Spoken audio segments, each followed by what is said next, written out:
The day before the world drowned, nobody knew it was coming. People woke up that morning the same way they had woken up every morning for their entire lives. They ate breakfast. They argued over land.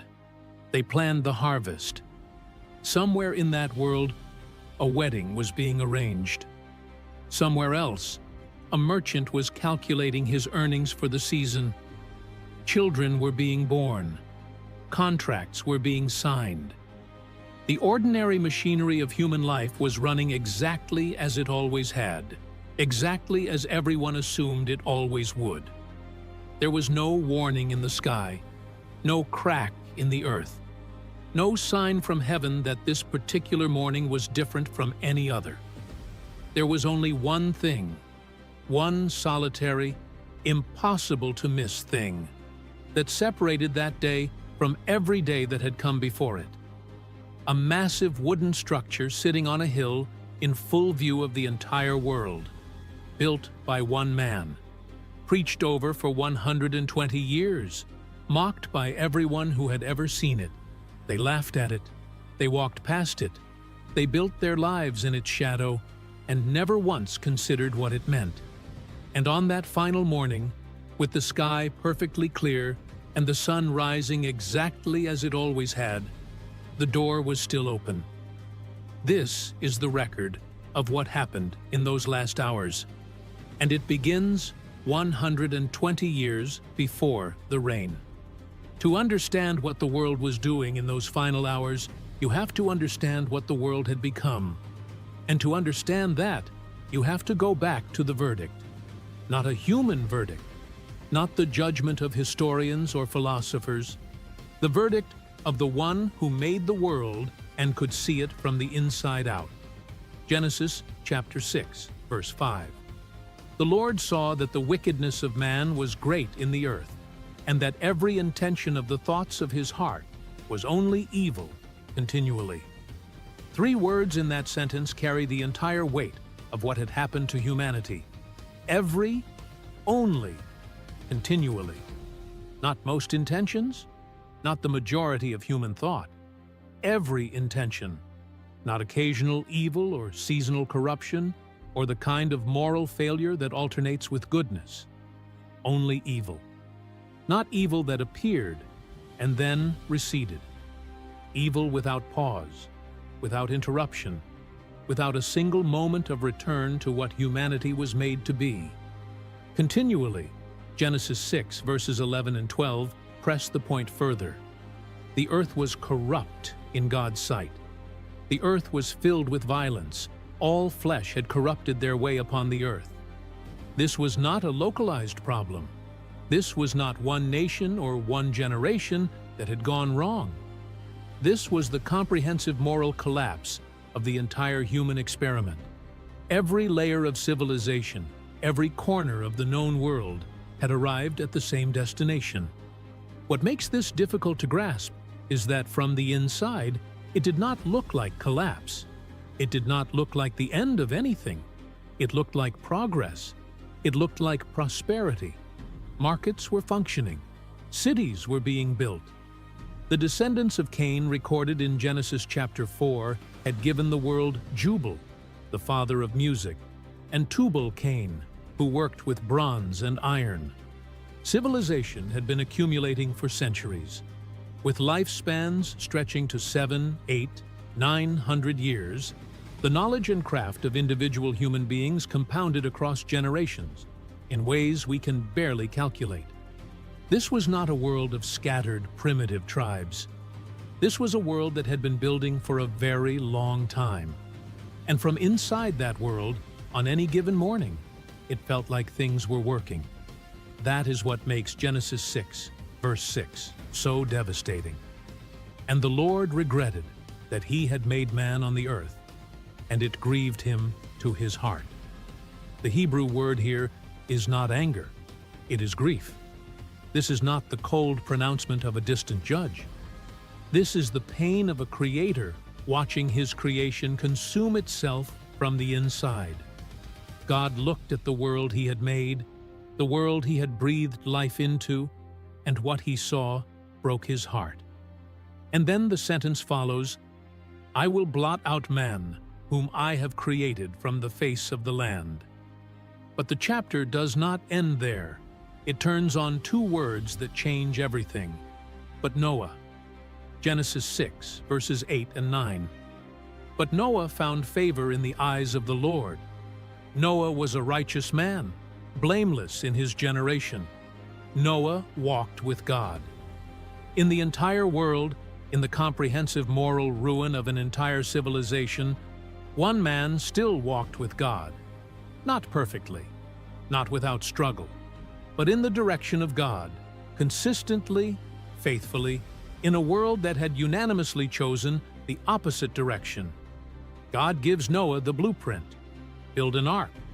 Go for wood, specific dimensions, rooms, pitch on the inside and outside. The instruction is precise and comprehensive. And then comes the detail that most people overlook entirely. 2 Peter chapter 2, verse 5 identifies Noah as a herald of righteousness. He was not just a builder, he was a preacher, sati, for the entire duration of the construction. Every day that the ark took shape on that hill, Noah was preaching, warning, declaring what was coming and why. 120 years of construction, 120 years of sermons, the longest unanswered invitation in the history of the world. And there is something else embedded in this period that almost no one notices. Noah's grandfather was a man named Methuselah. His name in Hebrew carries a meaning that scholars have long recognized. When he dies, it shall be sent. Methuselah lived 969 years, the longest lifespan recorded anywhere in Scripture. And if you track the genealogical timelines of Genesis carefully, Methuselah died in the year the flood came. God had embedded the countdown inside a human life. The oldest man who ever lived was a living prophecy, a ticking clock with a name. The world walked past him for nearly a millennium without understanding what his existence meant. And the year he stopped breathing, the water came. Genesis 6, verse 22, delivers the final note on this period in 4 words of absolute weight. Noah did this. He did all that God commanded him. Not most of it, not the parts that made sense. All of it. In a world that had chosen comprehensive disobedience, one man chose comprehensive obedience. And that difference, that single, stubborn, faithful difference, is what changes everything that follows. 7 days remain. After 120 years of patience, God speaks to Noah one final time. Not to the world, not to the cities or the markets or the wedding celebrations. To Noah, Genesis chapter 7, verses 1 through 4. Go into the ark, you and all your household, for I have seen that you are righteous before me in this generation. For in 7 days I will send rain on the earth 40 days and 40 nights, and every living thing that I have made I will blot out from the face of the ground. 120 years have narrowed to 7 days. The patience that waited through a century and 2 decades has now set its final clock. 1 week. After everything, after every sermon, every warning, every morning the ark sat visible on that hill. The remaining window of time has collapsed to 7 days, and the world outside does not know it. Then something happens that the text records with quiet, devastating simplicity. The animals begin to arrive. Genesis chapter 7, verses 8 and 9. 2 by 2. Every kind. Clean and unclean. Birds. Livestock. Creatures that move along the ground. From every direction, in organized pairs, the animal kingdom begins moving toward a single point on the landscape. This is not a hidden event. This is not something that happens out of sight. The world watches this. People standing in their doorways, walking their fields, sitting in their markets, look up and see pairs of animals they have never seen together, moving with unmistakable purpose toward the ark on the hill. While pairs of animals walk past their homes toward the ark, someone outside is bargaining over the price of a field they will never plow. That is the texture of those 7 days. Not panic, not reconsideration. Life continuing at its ordinary pace, while the most extraordinary sign anyone had ever seen unfolds in plain sight. The evidence was not subtle. It was not hidden. It was walking past their front doors in organized pairs. And it did not move a single person outside Noah's family to act. Genesis chapter 7, verse 5. And Noah did all that the Lord had commanded him. No hesitation. No lingering at the threshold. No looking back at the life being left behind.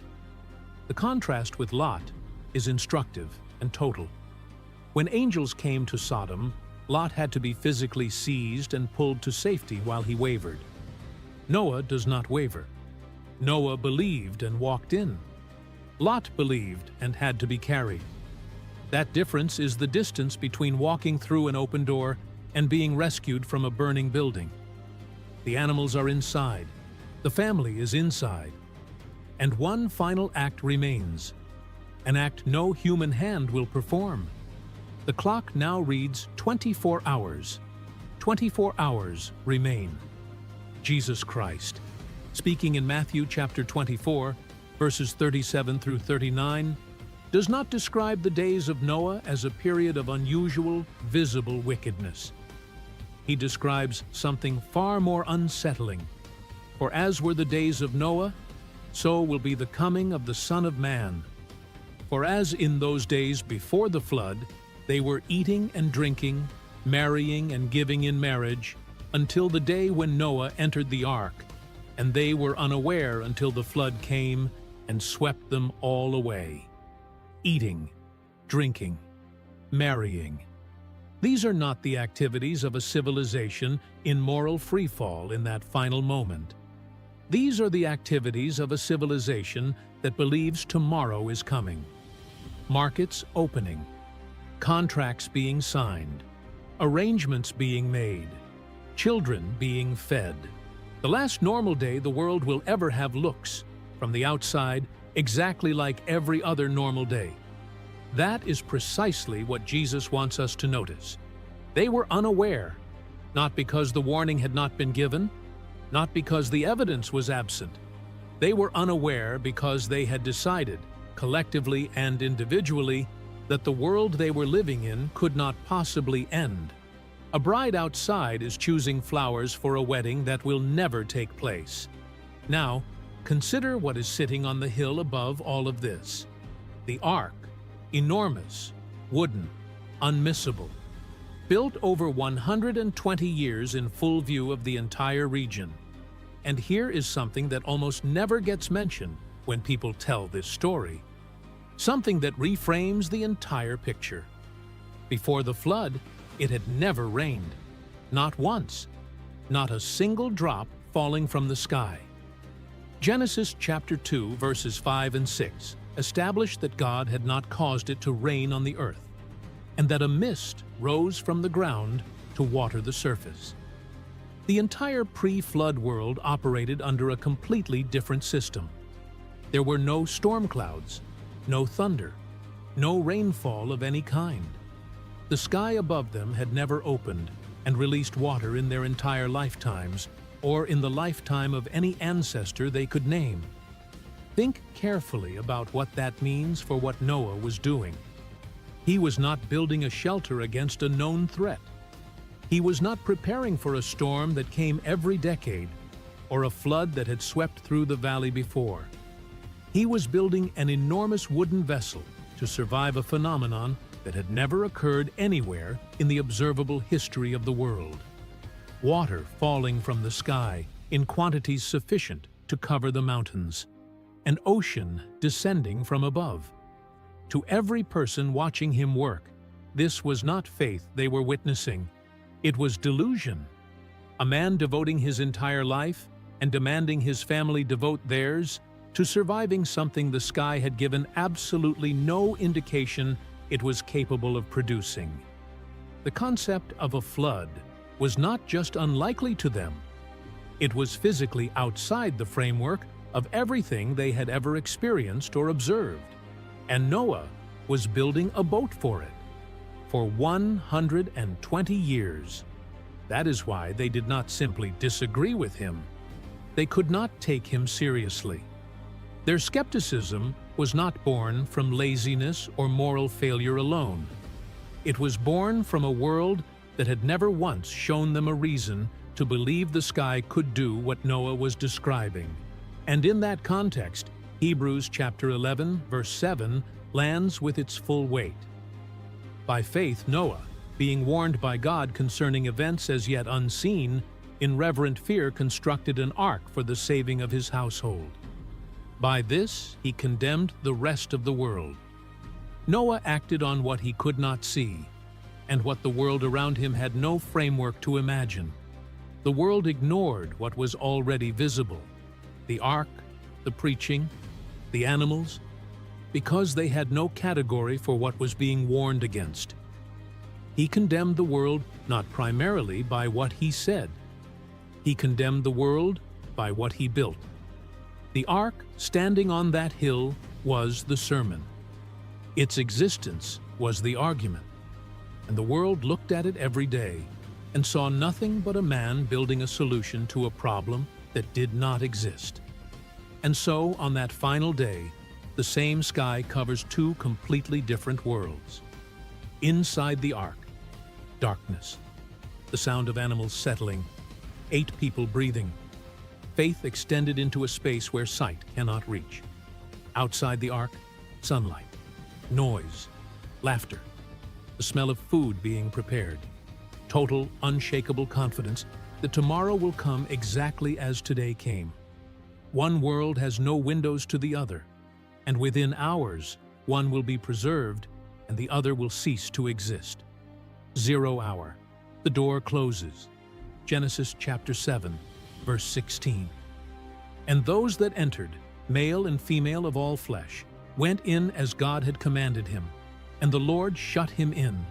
Noah did not close the door. His sons did not close the door. No human hand touched it. Read the text again. The Lord shut him in. God personally sealed the ark. The Creator of the universe reached down into the physical world and closed the door with his own hand. This single verse, easily passed over in a familiar story, carries more weight than almost any other detail in the account. Because it means the door was not closed by human decision. It was closed by divine action. And what God closes, no human hand reopens. This is the mirror image of what happened in Sodom. In Sodom, the angels of God reached out and physically seized Lot, grabbing his hand and the hands of his family, and pulled them out of the city before judgment fell. Here, God does not pull anyone out. God shuts someone in. Both are acts of mercy. Both are expressions of a God who moves to protect those who belong to him. And both carry the same terrifying implication. The moment of divine action is also the moment when the window closes for everyone else. The 120-year invitation has just ended. Not with a thunderclap. Not with a final warning broadcast across the sky. The door simply moves. Quietly. Completely. Permanently. The generation that heard Noah preach for more than a century, that watched the ark take shape season after season, that saw the animals arrive from every direction, that generation has just received its last moment of possible response. And it passed without a single additional person walking through the door. Then comes the detail that may be the most psychologically devastating in the entire account. Genesis chapter 7, verse 10. After 7 days the floodwaters came upon the earth. 7 days. The door is shut on day 1. And for the next 7 full days, nothing happens. The sun rises. The sun sets. The weather is entirely normal. The world that mocked Noah for 120 years wakes up on the morning after the door closes, looks at the clear sky, and feels entirely vindicated. Nothing happened. The old man locked himself in a box with animals, and the world is exactly as it has always been. Inside the ark, Noah and his family sit in darkness. They cannot see outside. They cannot open the door. God closed it. They sit with the animals in the dark, in the silence, and they wait. Not because they can see anything that confirms they were right, because they trust the one who shut the door. For 7 days, the sky was perfectly clear. And then, on the morning of the 7th day, the earth cracked open. Genesis chapter 7, verse 11. In the 600th year of Noah's life, in the 2nd month, on the 17th day of the month, on that day all the fountains of the great deep burst forth, and the windows of the heavens were opened. The text gives a precise date. This is not mythology. This is a record. And what it records is not simply a rainstorm, however severe. The earth split open from below. Water that had been sealed beneath the surface of the ground exploded upward simultaneously across the entire planet. And at the same moment, the sky that had never once released rain in the entire history of that civilization, opened. Genesis chapter 7, verse 12. Rain fell upon the earth 40 days and 40 nights. The people who had felt vindicated 7 days earlier are not feeling vindicated now. The bride who was choosing flowers is running. The merchant who was counting his earnings is climbing.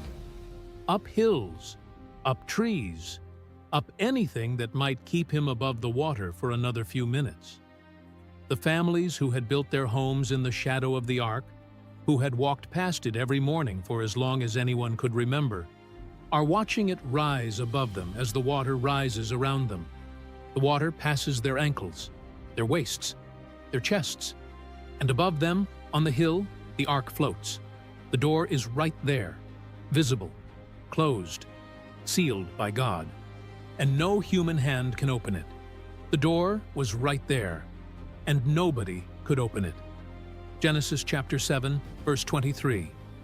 He blotted out every living thing that was on the face of the ground, man and animals and creeping things and birds of the heavens. They were blotted out from the earth. Only Noah was left, and those who were with him in the ark. Every market, every wedding, every city, every empire, every child, every elder, every person who had heard Noah preach and walked away, every person who had seen the animals arrive and gone back to their work, every person who had looked at the ark for 120 years and decided it meant nothing. Gone. Under the water. In absolute silence. Only Noah was left. The water has covered the earth, but the story is not over. Because Jesus himself said this exact pattern would repeat. And the third lesson is the one no one alive today wants to hear. The first lesson is this: God's patience has a door, and the door closes. 1 Peter chapter 3, verse 20 records that God's patience waited in the days of Noah while the ark was being prepared. 120 years. Consider what that patience looks like from the outside. Every morning the sun rises over the ark is another morning God chose not to act. Every sermon Noah preaches is another extension of an invitation that did not have to be extended.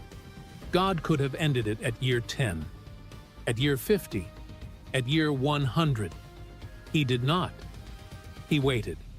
The patience of God is not a detail in this story, it is the story. 120 years of an open door. But patience is not permission. The patience of God is not evidence that the door will always be open.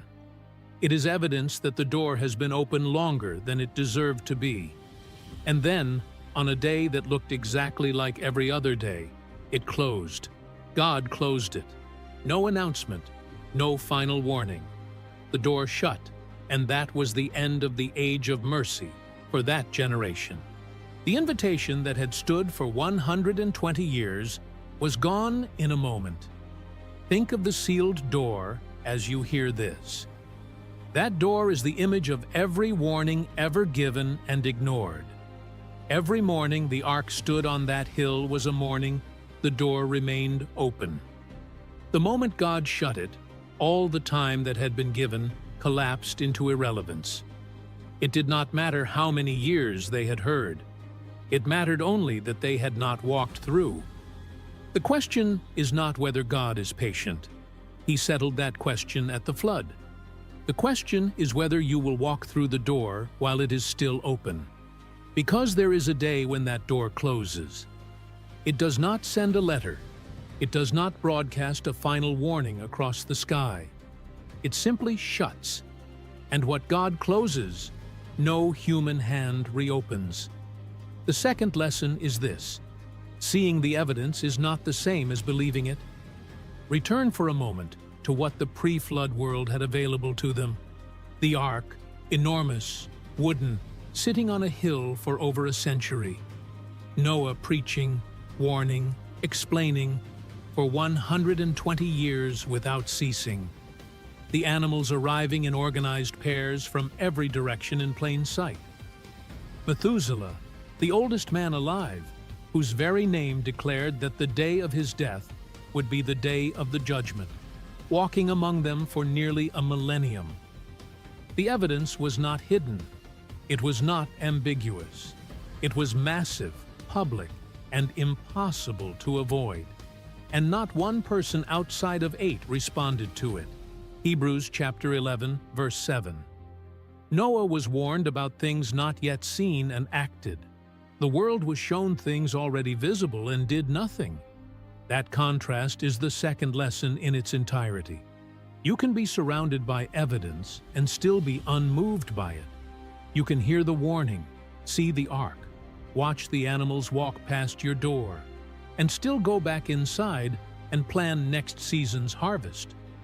Not because the evidence is insufficient, because the heart has already decided. The heart that has decided the world cannot end will look at every warning and find a reason to dismiss it. The people outside the ark were not stupid. They were stubborn. And stubbornness in the face of divine warning is indistinguishable from blindness. Seeing is not believing. Knowing is not obeying. The entire pre-flood world is the proof. They knew, they had heard, they had seen, and they did not move. The third lesson is this: stop assuming tomorrow is guaranteed. Matthew chapter 24, verses 38 and 39. They were eating and drinking, marrying and giving in marriage, until the day Noah entered the ark, and they were unaware until the flood came and swept them all away. Jesus does not say the last day of that world was marked by extraordinary wickedness. He says it was marked by ordinary life, planning, building, eating, celebrating. The warning is not that they were doing something dramatically wrong in that final hour. The warning is that they were doing something completely normal. They assumed tomorrow. They assumed next season. They assumed the framework of their world was permanent, and the sky above them was a promise rather than a window. You are doing the same thing right now, not as a condemnation, as an observation. You are planning next week. You are assuming next month. You are making arrangements that presuppose a future you have not been promised. The people outside the ark were not villains in their final hours. They were people who had simply decided, without quite deciding it, that their world would continue. And they were wrong. On an ordinary morning, with the sky perfectly clear, the framework they had built their lives around dissolved beneath them. The flood proves that there is a day, a specific, unmarked, unannounced day, when the door closes. It does not announce itself. It arrives looking exactly like every other day. What matters is not how long you heard the warning. What matters is whether you walked through the door while it was open. Today, the door is open. Today, the invitation stands. Today. After the water rises and the silence settles, there are two worlds. Hold both of them in view at the same time, because together they form the complete picture of what this story has always been about. Inside the ark, darkness. Not the darkness of despair, but the darkness of total dependence. 8 people in a wooden vessel on a world that no longer exists beneath them, unable to see outside, unable to open the door, with no instrument to measure how deep the water is or how long it will last.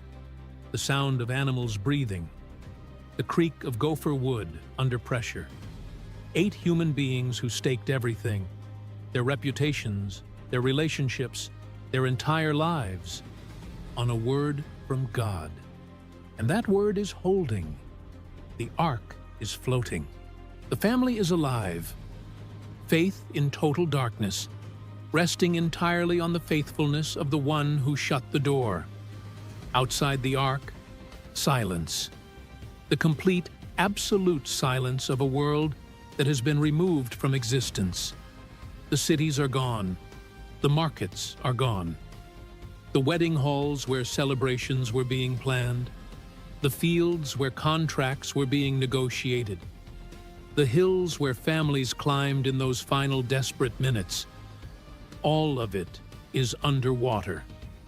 The world that laughed at Noah for 120 years is silent now.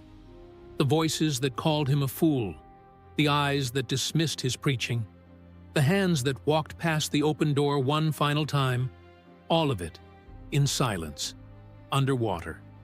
Same sky above both, same God who made both. One world chosen through faith and obedience, the other lost through indifference and assumption. Jesus said it plainly. As it was in the days of Noah, so will it be at the coming of the Son of Man. He did not say this to offer a history lesson. He said it to name a pattern so precise and so repeatable that the days of Noah serve as the definitive portrait of what the last days will look like. Not catastrophe and visible chaos announcing itself from every direction.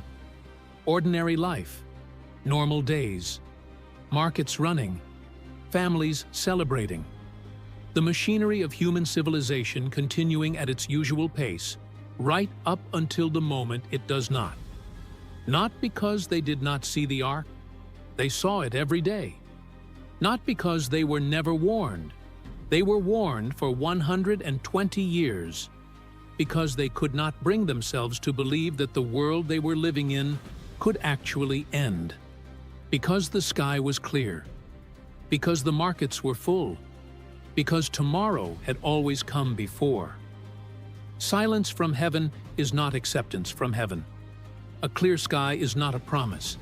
It is a window, and windows close. God waited 120 years.